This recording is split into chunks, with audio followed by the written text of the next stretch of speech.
Bonjour tout le monde! Aujourd'hui, je vous propose une capsule qui fera un tour d'horizon de l'application Photopea qui s'utilise en ligne seulement, rien à télécharger. Donc d'abord, je vais vous montrer la barre d'outils ici à gauche. Ensuite, on a dans l'espace de travail, en fait, on a le menu principal qui est en haut, puis on a une barre latérale à droite et évidemment, la zone principale se trouve au centre. Donc, si je veux faire un nouveau projet, je vais d'abord aller dans File, New. Par la suite, dépendamment de si je veux avoir un format très précis, je pourrais entrer là, la largeur, la hauteur ici directement en choisissant l'unité de mesure, mettons pouces ou millimètres, dépendamment de ce que je veux. Mon dot per inches, qui est la qualité de résolution lors de l'impression. Dépendamment si je veux un arrière-plan blanc ou transparent. Si je veux faire un effet autocollant, j'irai choisir transparent. Sinon, je peux prendre l'arrière-plan blanc. De toute façon, je peux l'enlever par la suite. Donc ça, c'est pas un choix définitif. Lorsque j'ai entré mes données et que je suis satisfaite, je peux appuyer sur Create. Sinon, je peux également choisir des formats standards. Par exemple, dans Print, je peux aller cliquer sur Letter. Ça va me donner un format lettre et appuyer sur Create. Donc, je me ramasse maintenant avec un canevas blanc prêt à être utilisé. Si je vais vous présenter les outils, les autres possibilités d'en faire, si je voulais ouvrir une photo, en fait, j'appuierais sur Open. J'irais choisir une image de mon choix. Je cliquerai sur Ouvrir. Ça me load dans un nouvel onglet ici, à côté. Donc ça serait ma photo et je travaillerais directement dessus.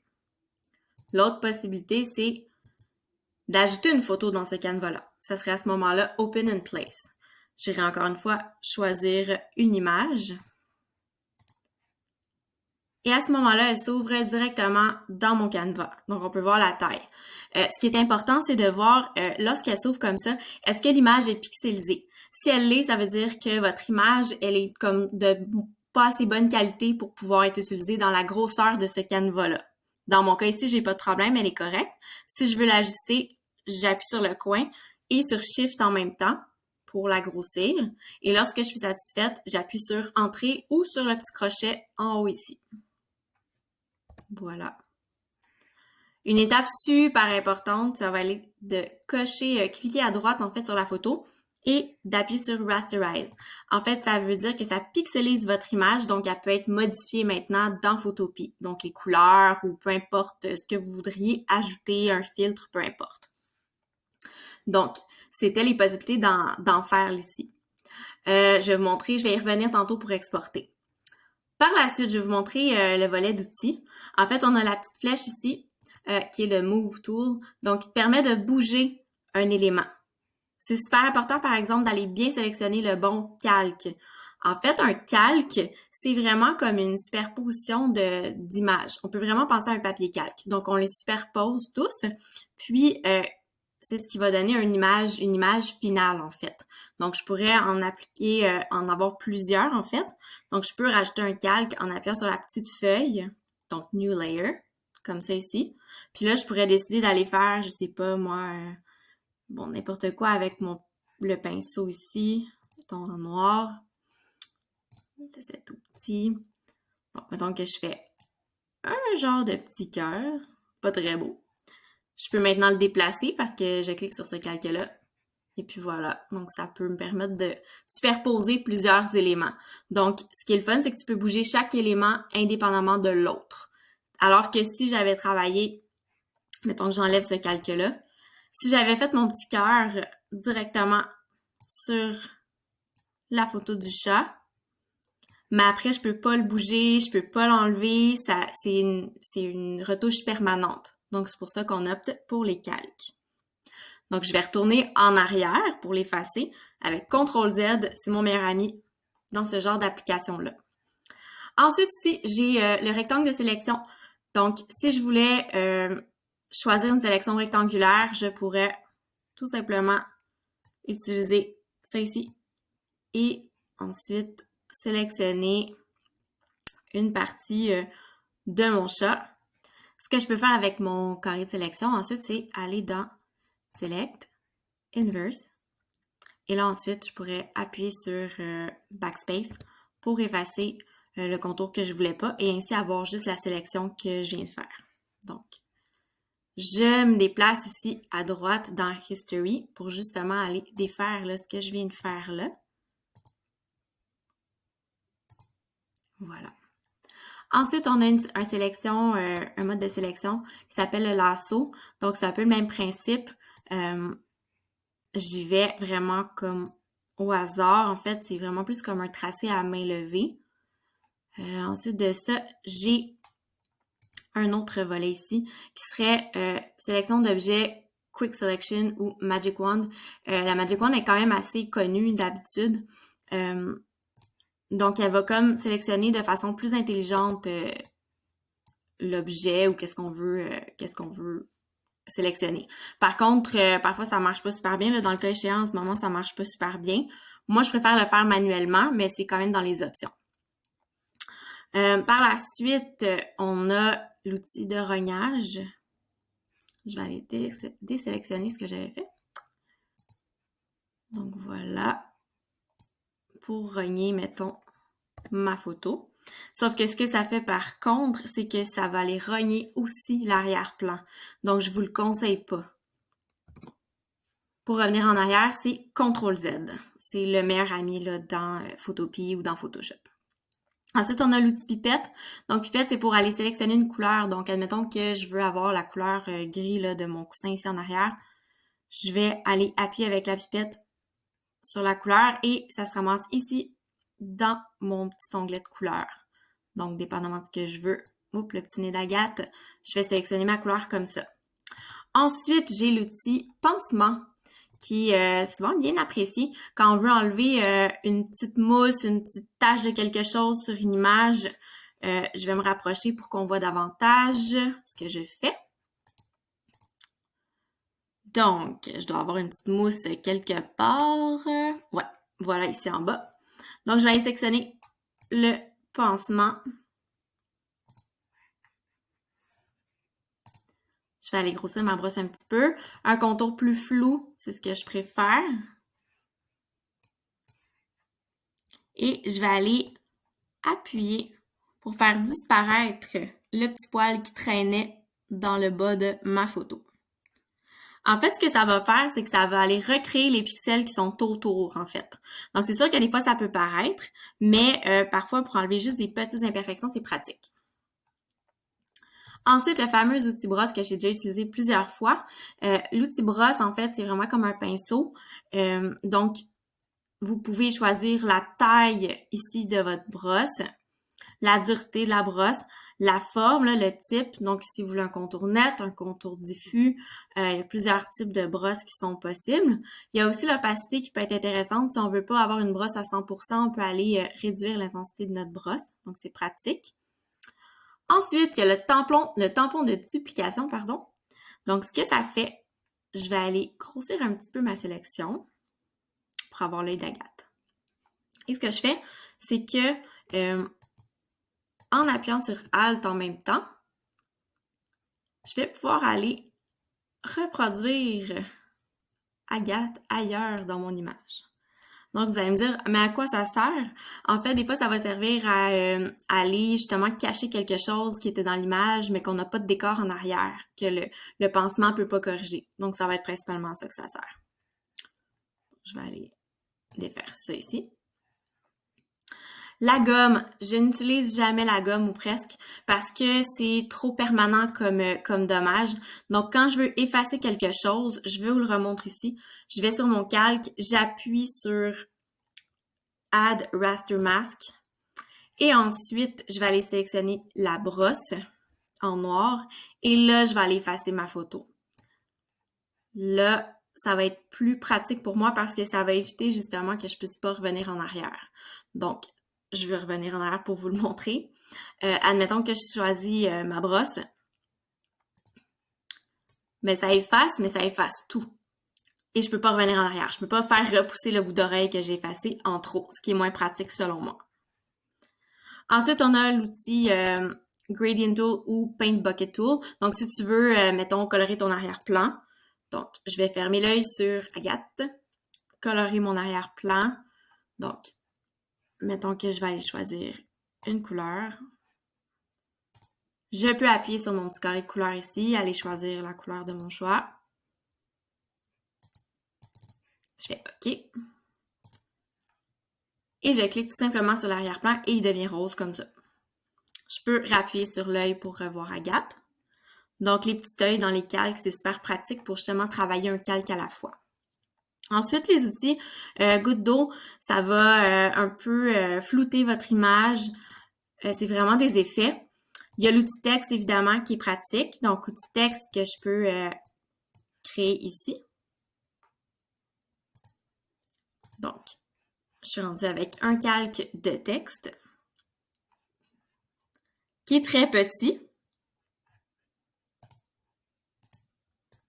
Donc, j'ai grossi là un peu la taille.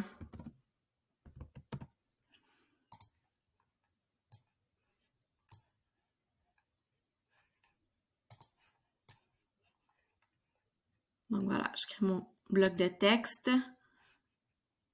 En 110, c'est probablement gros.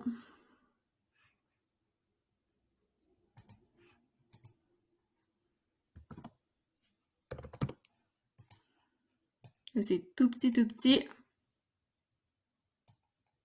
Donc, je le surligne. Je vais aller le grossir parce que là, on voit vraiment rien.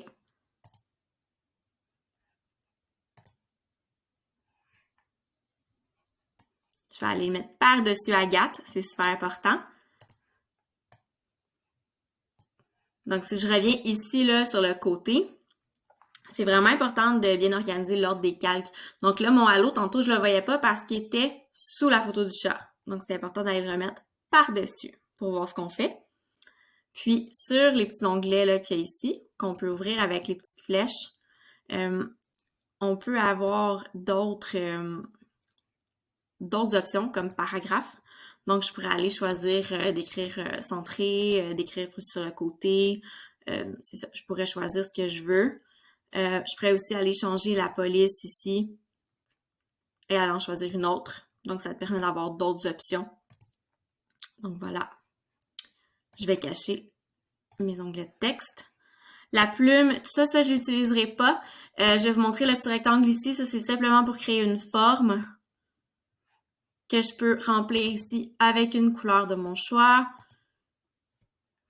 Donc, je peux la mettre en rose si je veux. Voilà.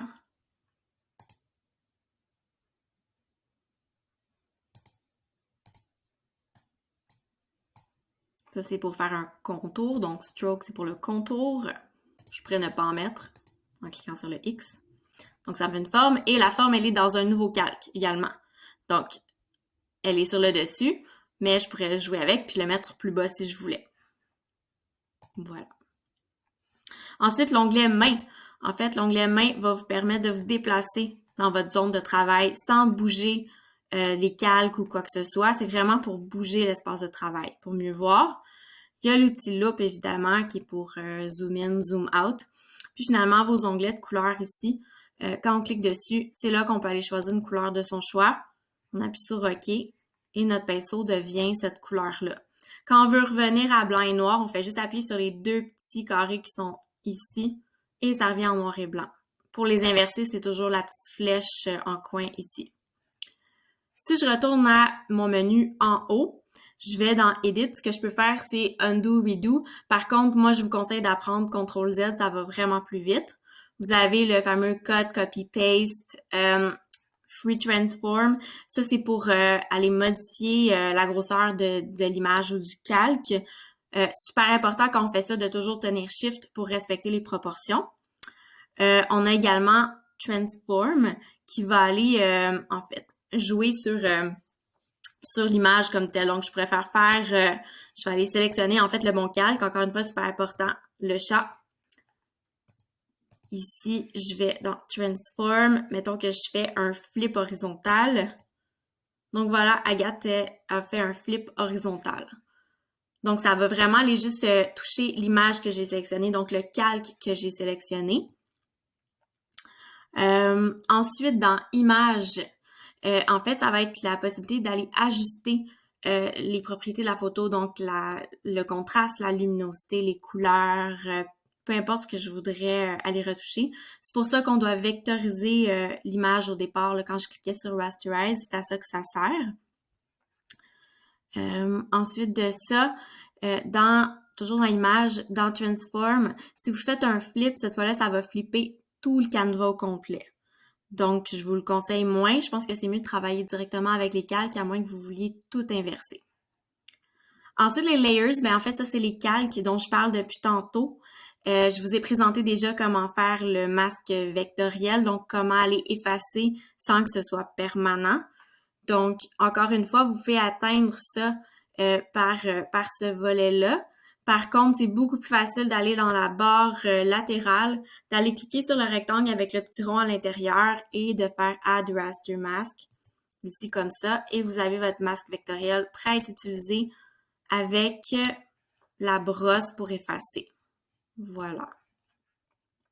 Ensuite, dans Select, évidemment, il y a... Je vais aller ici. Vous avez toujours des select, inverse. Quand on veut sélectionner une partie, donc admettons que je retourne là, dans mes calques, sur le calque en rose ici. Admettons que je veux sélectionner une partie en cercle, comme ça. Ensuite, si je veux l'enlever, tout ce que je fais, c'est déselect. Sinon, pour enlever tout ce qui est autour du cercle, je fais inverse et backspace. Ah, parce que j'ai pas rasterized mon calque, ça fonctionnait pas. Donc, je reprends comme ça. Select, inverse. Et je fais backspace. Et là, je garde uniquement mon ellipse que je viens de créer. Et là, quand je veux le désélectionner, j'appuie sur Deselect, tout simplement. Il y a l'onglet Magic Cut. J'ai fait un autre tuto juste pour Magic Cut, vous pourrez aller le voir. Les filters, en fait, c'est tout ce qui est plus artistique un peu au niveau de la photo. Donc, ce qu'on peut faire, c'est d'aller appuyer, mettons, sur un des filtres. Mettons que je veux faire une peinture à l'huile. Donc, j'appuie sur mon filtre ici.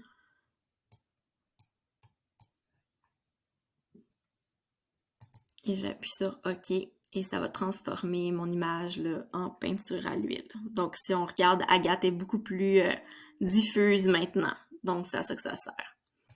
Finalement, le view, c'est vraiment ce qu'on voit. Donc, zoom in, zoom out. Les règles, si tu veux ajouter une règle pour avoir des guides, ça peut être pratique. Donc, tu appuies sur Ruler, puis elle vient d'apparaître ici. Aussi, tu peux ajouter des guides. Ça, des fois, c'est vraiment pratique quand tu veux avoir une mesure précise. Donc là, je vais aller sélectionner inch. Mais mettons que j'en demande une à 4 pouces. Je fais OK. Et là, j'ai une ligne qui apparaît qui me sert de règle. Voilà. Donc, puis Window, finalement, c'est comment organiser mon interface. Donc, qu'est-ce que je veux avoir là, qui apparaît sur le côté. Mettons les brosses. Moi, j'appuie ici. Puis là, les brosses vont apparaître dans l'écran, en fait. Voilà. Mais ça diminue la surface de travail. Donc, moi, j'aime moins ça un peu. Donc, je peux retourner ici pour l'enlever. En fait, je vais devoir figurer comment l'enlever. Parce que pour l'instant, je n'ai pas figuré. Ah, voilà. C'était les petites flèches. Donc, voilà. Finalement, le menu latéral à droite, ce qu'on va voir, c'est nos calques ici. C'est vraiment important de toujours s'assurer que le calque sur lequel on travaille est sélectionné. Des fois, ça arrive qu'on n'est plus dedans, fait que on pense que ça fonctionne pas, mais c'est parce qu'il n'est pas sélectionné. Et d'utiliser les petits œils, c'est vraiment pratique pour justement avoir une meilleure vue d'ensemble, mais aussi pour pouvoir des fois les enlever, travailler juste un bout d'image, les remettre par la suite. Sinon, ça fait beaucoup d'informations à gérer en même temps pour nos yeux. Vous pouvez également aller ajuster l'opacité de chacun de vos calques. Donc, admettons que je veux pas voir Agathe à 100%, je pourrais réduire son opacité, la mettre à 60% pour qu'on voit l'arrière-plan à travers, admettons. Donc, ça, c'est des possibilités. Un autre volet qui est super pratique, c'est History. Donc, vous voyez, tantôt, je recliquais pour retourner en arrière. Donc, je peux aller retourner quand même loin en arrière dans mes actions. Puis, ça me permet justement d'éviter de faire CTRL-Z sans arrêt là, plusieurs fois. Je peux aller directement là-dedans pour remonter quand même relativement loin. Donc, voilà.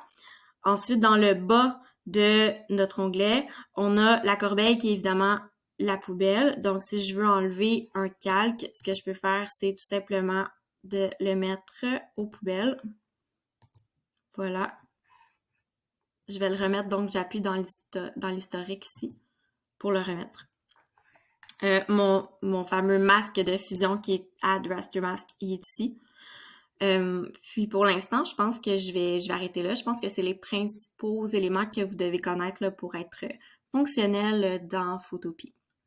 Ben finalement, en fait, c'est vrai, il restait la portion enregistrement qui est super importante. Donc, File, Save as PSD, c'est vraiment important si vous n'êtes pas 100% certain d'avoir terminé ce que vous faisiez. Donc, mettons que je fais Save as PSD.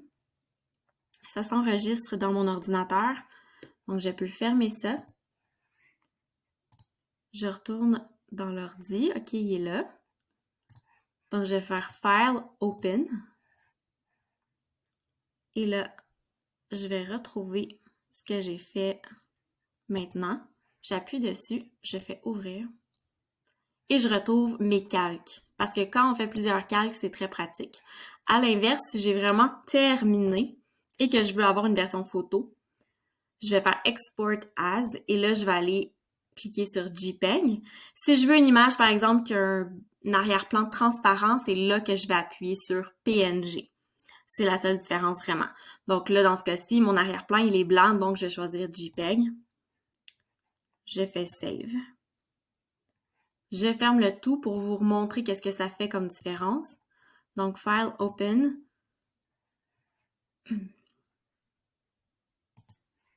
Je l'ouvre. Et là, vous voyez que je n'ai plus mes calques ici, donc je ne pourrais pas retourner jouer sur mon image comme je pouvais le faire avec l'autre version. Donc voilà, je pense que ça fait le tour de Photopea. J'espère que vous avez apprécié. Bon photomontage!